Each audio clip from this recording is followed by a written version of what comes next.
Latest product की knowledge पाने के लिए सब्सक्राइब करें एसएस प्रोडक्ट नॉलेज, साथ ही प्रेस करें बेल आइकन को ताकि आने वाले वीडियो के नोटिफिकेशंस आपको मिलते रहें। नमस्कार दोस्तों, मैं संग्राम Singh SS product knowledge YouTube channel पर आपका स्वागत करता हूं। आज का जो हमारा टॉपिक है वो रहेगा कि लिथियम बैटरी सोलर में इस्तेमाल करें या ना करें। सोलर में अगर हम लिथियम बैटरी इस्तेमाल करते हैं तो वो सही है या गलत है, क्या कुछ उसके एडवांटेजेस हैं, क्या कुछ डिसएडवांटेज हैं, क्या फ़ायदे हैं, क्या नुकसान है, ये सारा आज हम इस वीडियो में डिस्कस करेंगे। तो चलिए शुरू करते हैं आज के इस वीडियो को, और एक बार हमारे चैनल को सब्सक्राइब जरूर करें। तो बात करते हैं लिथियम बैटरी की।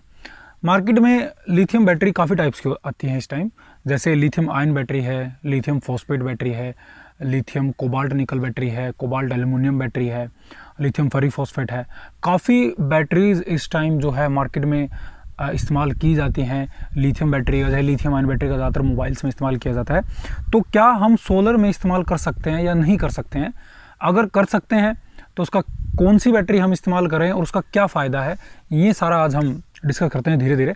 तो पहले हम बात करेंगे कि लिथियम बैटरी और लेड एसिड बैटरी में क्या क्या डिफरेंसेस होते हैं, कौन सी आपके लिए बेटर रहेगी, और बाद में हम आपको बताएंगे कि लिथियम की कौन सी बैटरी, किस टाइप की बैटरी आप सोलर में इस्तेमाल कर सकते हैं और क्यों इस्तेमाल कर सकते हैं। तो पहले हम बात करते हैं लेड एसिड बैटरी और लिथियम बैटरी में क्या क्या डिफरेंसेस होते हैं। तो सबसे पहले हम डिफरेंस का बात करेंगे बैकअप का, क्योंकि बैकअप का सबसे बड़ा प्रॉब्लम रहता है। जो भी लोग सोलर लगवाते हैं, अगर वे ऑफ ग्रिड सोलर लगवाते हैं तो उनकी सबसे ज़्यादा डिमांड यही आती है कि अगर हमको बैकअप ज़्यादा चाहिए तो उसके लिए कौन सी बैटरी का इस्तेमाल करें। जबकि लेड एसिड बैटरी अगर ज़्यादा लेते हैं तो स्पेस बहुत ज़्यादा लेती है और महंगी भी पड़ती है।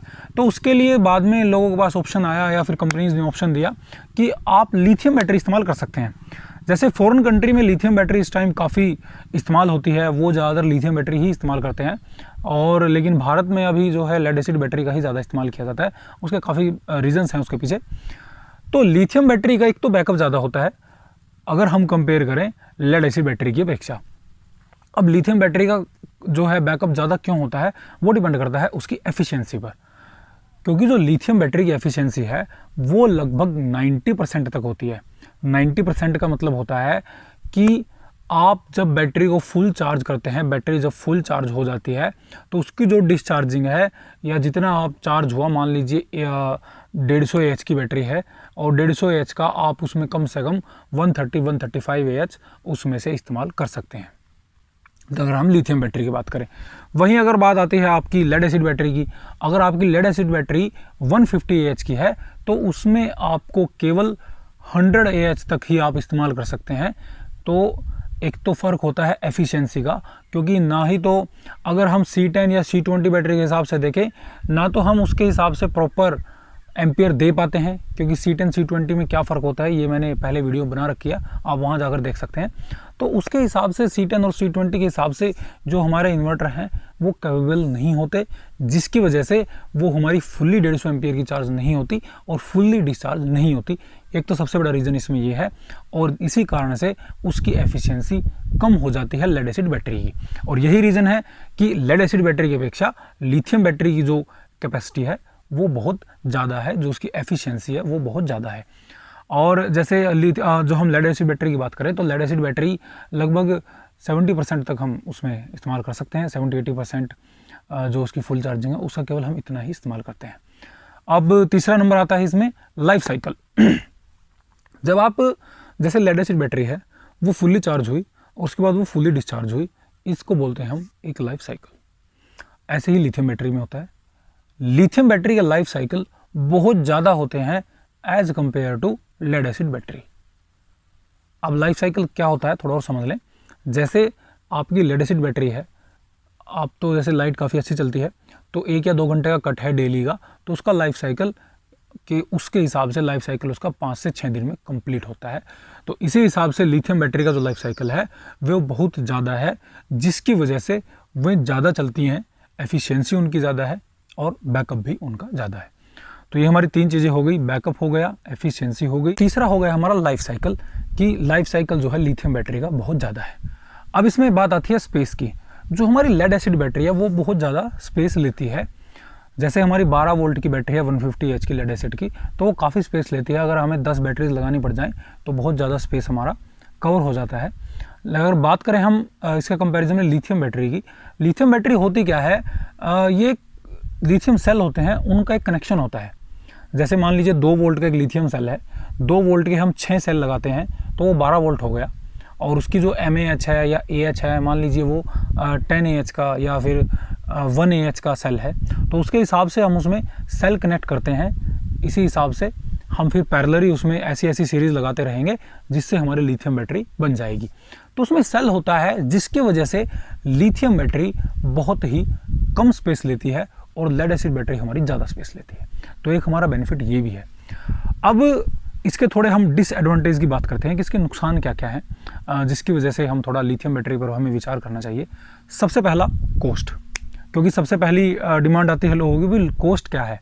अगर कॉस्ट महंगी है, मान लीजिए जैसे आपकी लेड एसिड बैटरी है वो 10-11 हज़ार रुपये की इस टाइम आती है 150 AH की, और वहीं अगर आप 150 AH के हिसाब से अगर आप लिथियम बैटरी लेने लग जाएं तो लिथियम बैटरी का लगभग 2.5 गुना इस टाइम जो है एवरेज प्राइस है। और अभी थोड़ा 2.5 गुने से थोड़ा कम आ सकता है, क्योंकि पहले जो टैक्स स्लैब थी वो 18% थी, लेकिन अब जो GST टैक्स स्लैब है इनकी 12% हो गई है लिथियम बैटरी की। अगर ये 5% हो जाती है, क्योंकि जो लेड एसिड बैटरी है हमारी C10 उसकी जो बिलिंग है वो 5% में होती है, और अगर हमारी लिथियम बैटरी की 5% में बिलिंग आ गई तो इसका प्राइस जो है लगभग 1.5 गुने तक ये रह जाएगा, या फिर 2 गुने तक हम मान सकते हैं कि डबल प्राइस इसका हो जाएगा। तो एक तो इसमें टैक्सेशन थोड़ी महंगी है, इस वजह से इसकी कॉस्ट ज़्यादा महंगी है। तो ये तो हो गया पहला हमारा कॉस्ट का, कि लिथियम बैटरी की कॉस्ट महंगी है।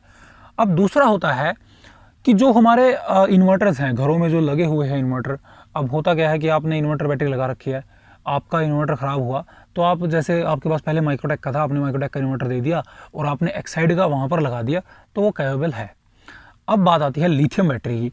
अगर आपके पास लिथियम बैटरी है तो उसको लगाने के लिए आपको पहले अलग से एक BMS लेना पड़ेगा। BMS होता है बैटरी मैनेजमेंट सिस्टम, क्योंकि ये बहुत ज़्यादा सेंसिटिव होती हैं लिथियम बैटरीज। तो अगर आप BMS लेते हैं किसी भी लिथियम बैटरीज के साथ, और लिथियम बैटरी का BMS आपको वही लेना पड़ेगा जिस कंपनी की आप बैटरी ले रहे हैं, क्योंकि हर कंपनी अलग अलग BMS बना रही है, अलग अलग बैटरीज बना रही है, तो अभी आप BMS को भी चेंज नहीं कर सकते। इसका एक नेगेटिव पॉइंट ये है। और रही सिंपल इन्वर्टर की बात, सिंपल इन्वर्टर तो आप उस पर यूज कर ही नहीं सकते। हाँ, कुछ लेटेस्ट जैसे कंट्रोलर आए हैं, अगर आप सोलर पे लगाना चाहते हैं लिथियम बैटरी को, तो कंट्रोलर आए हैं जो MPPT कंट्रोलर हैं, वो लिथियम कैपेबल हैं, जो लिथियम बैटरी को चार्ज कर सकते हैं और उसकी जो सेंसिटिविटी पावर है जो उसको रोक सकते हैं। सेंसिटिविटी पावर क्या होती है कि अगर लिथियम बैटरी में चार्जिंग ज़्यादा चली जाए तो इसका फटने का बहुत ज़्यादा चांस है। यानी कि हम बोल सकते हैं कि उसको जो वेल कंट्रोल्ड करे वो होता है BMS, बैटरी मैनेजमेंट सिस्टम। और लिथियम बैटरी के साथ BMS इसीलिए लगाया जाता है क्योंकि अगर आपने लिथियम बैटरी ज़्यादा चार्ज कर दी तो वो ब्लास्ट हो सकती है। आपने देखा हो कई बार फ़ोन की बैटरी होती है वो ब्लास्ट हो जाती है ज़्यादा चार्जिंग के बाद, उसके बाद फिर फ़ोन्स में ऑटोमेटिक कट आए, उसके बाद थोड़ी बैटरीज़ में ऐसा हुआ, लेकिन बैटरी पहले बहुत ज़्यादा फटती थी। तो BMS की आपको वहाँ ज़रूरत पड़ेगी। और अगर आप ज़्यादा चार्ज कर देते हैं या फिर बैटरी जो है वो आग भी बहुत जल्दी पकड़ती है लिथियम बैटरी। तो ये एक और इसका नेगेटिव पॉइंट है, थोड़ा हमारा कॉस्ट का हो गया। और दूसरा हमारा, अगर हम इसमें जो है रेगुलरी इन्वर्टर को इस्तेमाल नहीं कर सकते, हमें केवल लिथियम कैपेबल इन्वर्टर ही हम इसमें इस्तेमाल कर सकते हैं, तो इसका ये दूसरा नेगेटिव पॉइंट हो गया। तो अगर हम इससे देखें तो मोटे मोटे से यही है।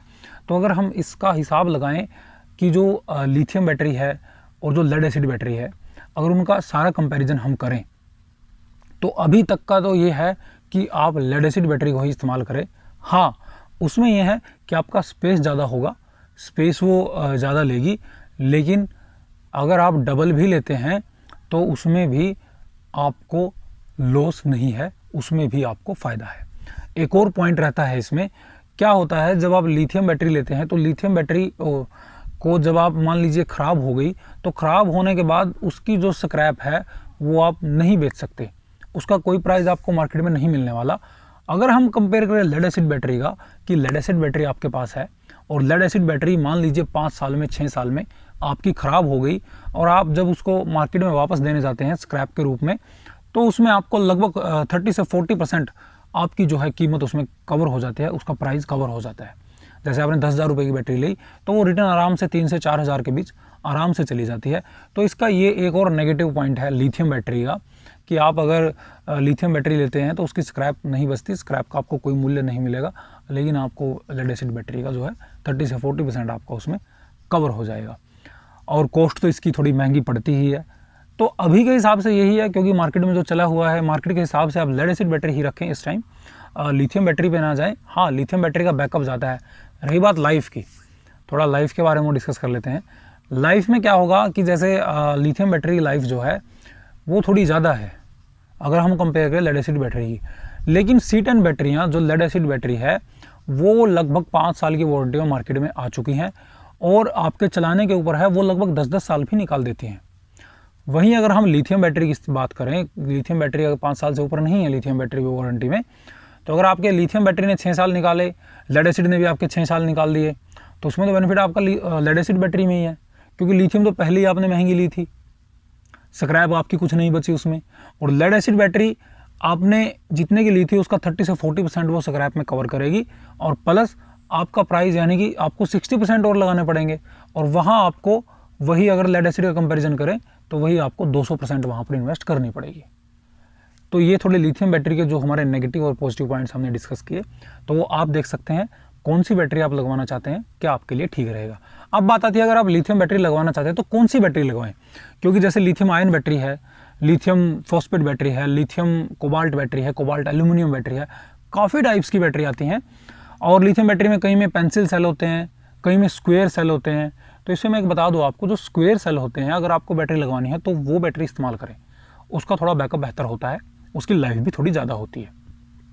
पेंसिल सेल की लाइफ इतनी अच्छी नहीं होती, उसका बैकअप भी थोड़ा कम होता है।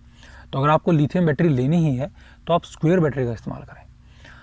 और लिथियम फेरीफॉस्फेट बैटरी, क्योंकि लिथियम फेरीफॉस्फेट बैटरी ऐसी बैटरी है जो ज़्यादा टेम्परेचर होने के बाद भी आपकी जो है उसमें आग लगने के चांस कम होते हैं, फटने के चांस कम होते हैं। क्योंकि भारत में बहुत ज़्यादा टेम्परेचर रहता है, 40 प्लस रहता है, जैसे नॉर्थ इंडिया में, दिल्ली में, हरियाणा में, तो यहाँ पर 40 प्लस चला जाता है टेम्परेचर। तो उसके हिसाब से अगर आप देखें तो फेरीफॉस्फेट दी बेस्ट लिथियम बैटरी है। अगर आप लगवाना चाहें तो फेरीफॉस्फेट बैटरी लगवाएं।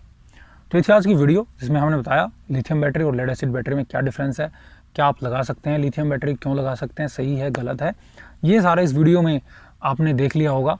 अब आप देख सकते हैं, जो आप चाहें वो आप कर सकते हैं। तो मिलते हैं नेक्स्ट वीडियो में। बहुत बहुत धन्यवाद।